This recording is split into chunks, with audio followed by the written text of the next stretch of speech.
Genghis Khan's biological warfare, deadlier than modern plagues. You are a merchant, weary and desperate, huddled behind the thick stone walls of a besieged city that reeks of fear and unwashed bodies. It's 1346, and the air is thick with the foul stench of decay from the Mongol camp beyond the ramparts, where the golden horde's banners flap like vultures' wings in the biting wind. Your hands tremble, gripping a crossbow whose string digs into your calloused fingers like a promise of futility, and your throat burns from the acrid smoke of signal fires that blaze in vain against the encroaching night. Catapults groan and creak outside, their wooden arms straining under loads not of rock or fire, but of something far more insidious. And the distant thuds shake the ground beneath you, each impact a thunderclap that rattles your bones and echoes in your chest, like the final beat of a condemned heart. A shadow looms over the walls, not the silhouette of a charging warrior, but an unseen menace that slithers through the cracks, and you shrink back against the cold masonry, your breath coming in ragged gasps as the first agonized screams rise from the streets below, sharp and piercing like shattered glass. The man commanding this siege is not Genghis himself, long dust in an unmarked grave, but his blood pulses in the veins of Dea.d, the relentless scourge, whose name is muttered in dread. From the windswept Crimea to the bustling ports of Genoa, he doesn't lead a charge across the fields or scale the battlements with ladders, but his presence poisons the very air like a storm brewed from rot and malice, and you realize with a gut-wrenching twist that you are not facing mere steel or flame. You are a target in a war waged by the invisible, a plague unleashed as deliberately as an arrow from a bow. And the weight of that realization crushes you heavier than the city's crumbling defenses ever could, pressing down until every breath feels like defiance against an enemy that creeps unseen. Before diving into these forgotten stories of survival and suffering, if you enjoy learning about the hidden truths of history, consider hitting that like button and subscribing for more content like this. And please comment below to let me know where you're listening from. I find it incredible that we're exploring these ancient stories together from different parts of the world, connected across time and space by our shared curiosity about the past. The city is a labyrinth of terror, its narrow streets alive with the frantic clatter of fleeing feet on cobblestones slick with refuse, the desperate crackle of torches guttering in the damp air, and the low, guttural groans of the afflicted who slump against doorways like discarded sacks. You're not alone behind these walls that once promised safety but now feel like a tomb. Other merchants, their faces gaunt and streaked with soot from endless vigils, huddle nearby in the shadows of archways, their eyes darting like trapped rats, sensing the predator's approach. Some are from your own caravan, their familiar accents now twisted by panic into unfamiliar whimpers. Others hail from distant lands you'll never traverse again, their foreign garb torn and muddied. The Mongols encircling the city don't care about your silks or spices, your ledgers of trade or tales of far-off markets. To them, you are mere obstacles in their path, fodder to be cleared by any means for their relentless machine of conquest that grinds empires to dust. The man directing this unfolding horror, Dea.d, a direct descendant of Genghis-born Temujin in 1162 AD on the rugged banks of the Onon River, stands motionless in his distant camp, his fur-lined cloak catching the faint, ominous glow of campfires that flicker like malevolent eyes. His face is stern, etched with the harsh lines of command, his orders issued with a sharpness that cuts through the night. But there's a flicker of cunning in his strategy, a hunger for victory that transcends the clamor of the battlefield and delves into the profane. He doesn't assault with arrows or rams alone. Instead, He gestures curtly to his engineers, burly figures scarred by years of sieges and hardened by the steppes' unforgiving winds, and mutters orders in a guttural tongue you strain to comprehend from your perch. The words carrying on the breeze like ill omens. The engineers nod grimly and load the catapults with deliberate care. Their grunts and the creak of ropes swallowed by the encroaching darkness.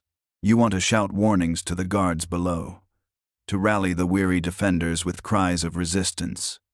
But your body betrays you, frozen by the deepening dread of what those engines hurl toward you, an enemy that no shield can deflect. This is not a tale of swords clashing in open fields or sieges broken by heroic charges alone, though those are the stories history loves to etch into its grand chronicles with flourishes of glory. The Mongol Empire, forged by Genghis from his unification of the tribes in 1206 AD to his enigmatic death in 1227 AD, stretched like a colossal shadow from the shimmering Pacific shores to the turbulent edges of Europe, a vast domain built on unparalleled innovation, unyielding ambition, and layers of terror that seeped into the very soil. But beneath the celebrated narratives of thundering cavalry and toppled fortresses lies a darker innovation, one rarely dissected in the accounts passed down through ages, whispered only in the margins of fear. The systematic use of disease as a weapon of war, a biological horror that anticipated modern arsenals by centuries, turning the natural scourges of the world into instruments of calculated annihilation. The secret history of the Mongols. That enigmatic 13th century text chronicling the empire's rise hints at ruthless pragmatism in tactics. But it is the European and Arabic sources, penned by wide-eyed witnesses to the horde's inexorable advance, that unveil the full scale of this profane strategy. Merchants like you, ensnared in trading hubs from the bustling quays of Caffa to the ancient gates of Baghdad, were not mere casualties of arrows whistling through the air or flames devouring timber. They were unwitting victims in Genghis's enduring legacy of warfare waged through the unseen, where death arrived not on horseback, but on the wings of fleas and the breath of the dying. To understand this chilling evolution, we must trace back to the empire's brutal roots and the tactical ingenuity that defined it, a legacy that echoed through generations like a persistent fever. Genghis's early campaigns were no stranger to such merciless ingenuity. Born from the harsh cradle of the steppes, where survival demanded adaptation or extinction, emerging from the Borjigin clan, he rose from the ashes of poverty after his father's poisoning by Tatar rivals in 1171 AD, when he was but 9, enduring the steppes' merciless embrace alongside his resilient mother Hoelun, scavenging roots and game, while evading clans that viewed him as a lingering threat. His armies, forged in this crucible of hardship, were pragmatic to the core and deadly in their creativity, poisoning wells and rivers during protracted sieges in the arid expanses of China and the sun-baked plains of Persia to weaken foes from within. By the 14th century, as the empire splintered into khanates yet retained its core ferocity, his descendants amplified these methods with horrifying precision. The bubonic plague, that insidious bacterium Yersinia pestis, ravaged their sprawling camps amid endless marches, felling warriors with blackening swellings and fevered delirium. But rather than succumb to despair, commanders like Jani Beg turned this affliction into a tool of terror, harnessing the dead as harbingers of doom. Persian chroniclers such as Rashid al-Din, writing in the shadow of conquest, describe with shuddering detail how infected bodies were hurled over fortified walls, spreading contagion like a silent, unstoppable army that infiltrated homes and hearts alike. You feel it now, the insidious weight of impending doom pressing like a clammy hand on your skin. As the first hurled corpse crashes into the courtyard below with a sickening thud, its bloated form splitting open upon impact, putrid fluids seeping into the cracked cobblestones and pooling in dark rivulets that gleam under the torchlight. The air turns even fouler, heavy with the overwhelming rot that clings to your nostrils and coats your tongue. And invisible fleas leap from the ruptured remains, tiny assassins, scattering in the flickering shadows, to seek new hosts among the unwary. Outside the walls, the Mongol camp hums with methodical movement, horses snorting plumes of steam into the chill night, men chanting low war songs that carry on the wind, the ominous creak of catapults, reloading like the grinding of fate's inexorable wheels. You hear the defenders whispering urgently from their posts, their voices brittle and fractured by rising panic, some cursing the heavens in hoarse tones while others clutch amulets with white-knuckled grips. A girl, scarcely old enough to wed, clutches her shawl tighter, her eyes hollowed by exhaustion. An older trader, his beard matted with grime, mutters incantations in a language foreign to you, his hands trembling as he loads a quarrel. They are all different Venetians with olive skin, locals with weathered features, wanderers from the east, yet bound by the same inexorable fate, their shared terror weaving them into a fragile tapestry against the encroaching night.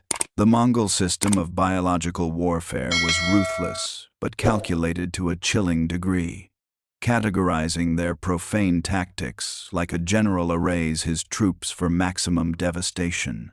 Diseases were weaponized in deliberate stages, poisoned water sources for smaller, isolated sieges, where subtlety could erode resistance from afar, infected animals driven toward enemy lines for broader disruptions that sowed chaos in supply chains, and, in unbreakable defenses like yours, the hurling of plague-ridden corpses to breach the unbreachable, turning the besieged into unwitting carriers of their own downfall. Chroniclers such as Gabriele de' Musi, an Italian notary chronicling the horrors of 1346, wrote vividly of the Caffa siege, where Jani Beg commanded his forces to catapult the festering bodies of their own dead over the walls, their grotesque payloads unleashing a cascade of infection that no moat or merlon could repel. A 2020 study in the journal Nature Ecology, Evolution confirms traces of Yersinia pestis in ancient Crimean graves, dating to this era, the bacterial fingerprints aligning with the outbreak's timeline and underscoring the tactic's grim efficacy. Those deemed strategic targets trading hubs like Caffa, pulsing with merchants and their vital commerce, suffered the worst fates, transformed into breeding grounds for death, where the air itself became a vector of annihilation, the plague's black buboes blooming like macabre flowers on the skin of the doomed. Before diving into these forgotten stories of survival and suffering, if you enjoy learning about the hidden truths of history, consider hitting that like button and subscribing for more content like this. And please comment below to let me know where you're listening from. I find it incredible that we're exploring these ancient stories together from different parts of the world, connected across time and space by our shared curiosity about the past. What if this ancient tactic reshaped your own history? Share your thoughts below to keep the conversation alive. The scarred engineer outside, his form silhouetted against the camp's distant fires, returns his gaze to the walls and signals another launch with a raised arm, pointing directly toward your precarious section, as if fate itself has marked you. Your stomach knots into a cold, twisting mass, bile rising in your throat. But you force yourself to stand on legs that quiver like reeds in a gale, crossbow slipping in sweat-slicked palms. The other defenders avert their eyes, their silence a deafening scream in the charged air, a collective breath held against the inevitable. Genghis's biological tactics were not born of mere desperation, but woven into a strategic fabric that ensured his empire's shadow infected entire continents, a legacy that festered long after his bones were hidden. By spreading plague along the vast trade routes, his conquests carved the Silk Road, becoming a highway for death. His descendants like Genghis Beg amplified the horror, turning local outbreaks into pandemics that redrew the map of humanity. A 2008 study in PLOS pathogens traces the Black Death's explosive dissemination to these Mongol expansions. The bacterium hitchhiking on caravans and ships, claiming 25–60 million lives across Europe, alone and emptying villages overnight in waves of fever and despair. But here's the horror you didn't expect. This wasn't accidental fallout, but deliberate amplification, with sieges like Caffa serving as ignition points, where the plague leaped from Asia's steppes to Europe's heart, reshaping societies, economies, and even the course of art and faith in its wake. The city sprawls under a sky heavy with oppressive smoke that blots out the stars, the air sharp and acrid with the mingled scents of burning flesh from pyres hastily built in plazas and the sour bile of the vomiting sick. Defenders move through the labyrinthine chaos of barricaded alleys, their faces flushed with the onset of fever or the pallor of exhaustion, their hoarse cries echoing off stone facades like ghosts lamenting their own demise. You're taken to a makeshift barricade near the port gates, its rough-hewn entrance flanked by archers, whose arrows quiver in knocked bows like nerves strung taut, ready to snap. Inside the dim enclosure, the air hangs stifling and thick, with a cloying mix of sweat, herbs burned in futile wards against the miasma, and the underlying rot that seeps from every corner. Genghis Beg isn't present in flesh, his command tent a distant specter beyond the walls, but his strategy looms omnipresent, a crude map of infected zones and breach points spread before the haggard commanders, its edges curling like withered skin under the guttering light of a single lantern. You notice the deepening strain on their faces, the unnatural pallor spreading like frost, the blackening swellings budding at necks and groins, unmistakable signs of an enemy that strikes from within, indifferent to rank or resolve. This profane warfare was not unique to Genghis Beg, but echoed through Genghis's successors, who inherited and refined the tactics like heirs to a poisoned throne. His sons, such as D.ead, who ruled from 1229 to 1241 AD, perpetuated the practice in their sweeps across Russia and Hungary, poisoning water supplies and driving diseased herds toward enemy lines to sow discord before the first arrow flew. Arabic sources from chroniclers like Ibn al-Athir describe with horrified precision the fall of Baghdad in 1258, where infected carcasses were lobbed amid the siege, a stark message of unyielding dominance that left streets choked with the dead. Yet, in a bitter irony, Mongol innovation was not solely destruction. Their vast roots fostered trade and cultural exchange, a Pax Mongolica that bridged continents, but for the victims trapped in besieged enclaves, such distant benefits were hollow myths, overshadowed by the immediate agony of swelling lymph and delirious end.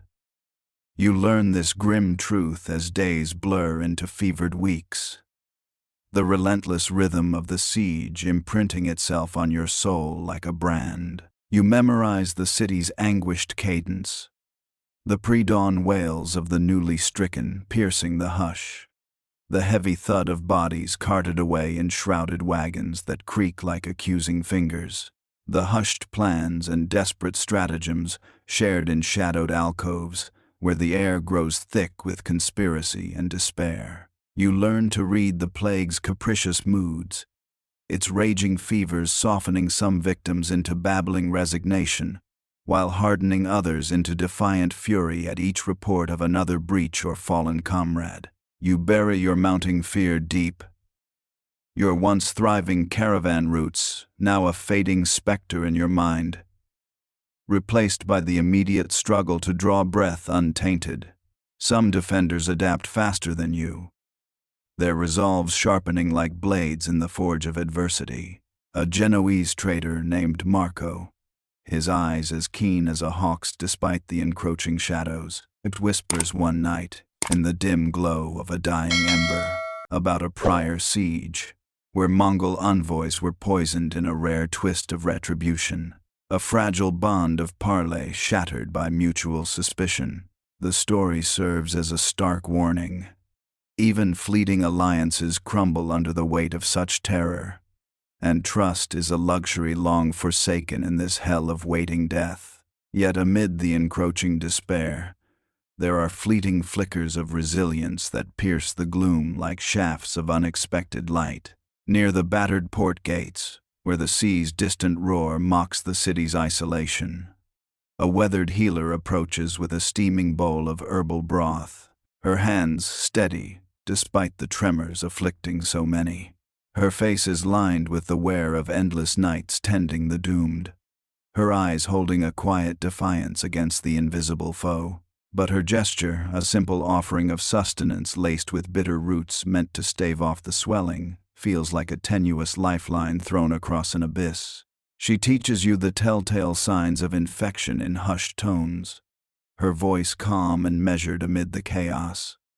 The first flush of fever on the skin, the tender lumps forming like hidden betrayals, the blackening that heralds the end. These moments are rare, precious islands in a sea of suffering, but they anchor you, preventing the total fracture of your spirit as the plague tightens its grip. By 1353 A.D., as the Black Death reaches its devastating peak across continents, claiming untold millions in its indiscriminate scythe, the chronicles of the time attribute the catastrophe to divine wrath or malign stars. But voices like de point accusingly to those fateful catapults at Caffa, igniting a chain that engulfed the world. You're still ensconced in the skeletal ruins of the city, now under the watchful, triumphant gaze of Mongol overseers as the walls finally yield. The siege's purpose shifts with the fall, some survivors scattered like chaff in the wind, forgotten in the empire's vast ledger, while others flee on plague-laden ships that carry the horror westward. The legacy of Genghis's warfare endures not merely in the triumphant annals of conquest or the maps redrawn by his hordes, but in the profound silence of mass graves that dot the landscape like unspoken accusations. European sources, penned in the aftermath's trembling hand, hint at the engineered truth behind the pandemic. But the full, harrowing weight resides in the unwritten voids the families erased, the cities hollowed, the echoes that resonate even in modern outbreaks. Millions perished in agony, their final gasps lost to history's indifferent march. But the vectors of that doom remain spectral ghosts, haunting the paths once trodden by Mongol boots. You sit alone amid the debris, the once imposing walls reduced to rubble, but their oppressive dread lingers like a persistent chill in your veins. The stars above emerge cold and indifferent, through the dissipating smoke, the restless sea stretching endlessly before you, a mocking expanse of what might have been escape. You survived the onslaught, enduring the unseen arrows that felled stronger souls. But at what irreparable cost? The scars etched by this biological shadow remain indelible, not in flesh alone but in the soul's quiet recesses. They are not proclaimed in triumphant sagas, not inscribed in stone monuments, but they persist, woven into the fabric of ages, carried on the winds that bear the faint, eternal gasps of the forgotten across the boundless horizons.